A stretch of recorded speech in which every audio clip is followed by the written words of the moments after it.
So as a landscaper, when I'm coming up with solutions for customers, whether it's the plants they need for a certain space or how to best drain water away from their house, one of the things that's really important to me is going to be the soil types. Do you guys know what kind of soil types you have? I know in our area, we typically are working with a clay that's going to be a silty, loamy clay. Here's a little soil type chart for you guys. So there truly are three types of soil. You've got clay, silt, and you've got sand. Now, there's also organic material, but I don't want to overcomplicate things.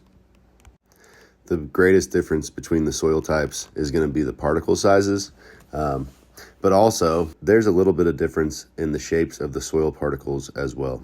So our clay soils tend to be more like platelets, to whereas sand is a little bit more granular. And what's important about that is really just its ability to wick away water or allow water to penetrate through it. Obviously, water goes through sand like that.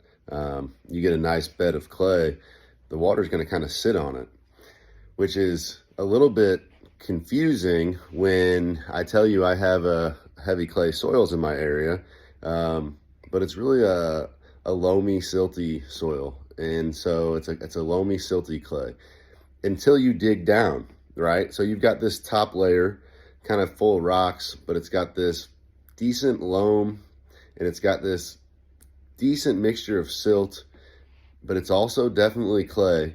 That's the soil that we want to grow plants in, okay? But a lot of times the water will drain right through that soil, not like when you think of clay, not the way you would think of it.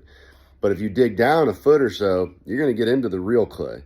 And that clay is great for keeping water away from structures. That's typically what we would call our subsoil when we're doing patios or retaining walls. And we want to dig down into that red clay layer. Sometimes it's a little bit more of a black color around here. Just depends what seam you get into or what area.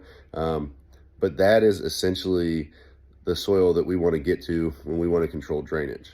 And so a lot of times we'll put a nice loamy, silty clay on top of that solid clay, and it may not fix a drainage problem because that subsurface, if it's draining back the wrong way where that heavy clay is, your water might go right through that top clay layer and then do whatever's happening underneath the soil. And so people will end up with these drainage problems that are not visible from the surface grade.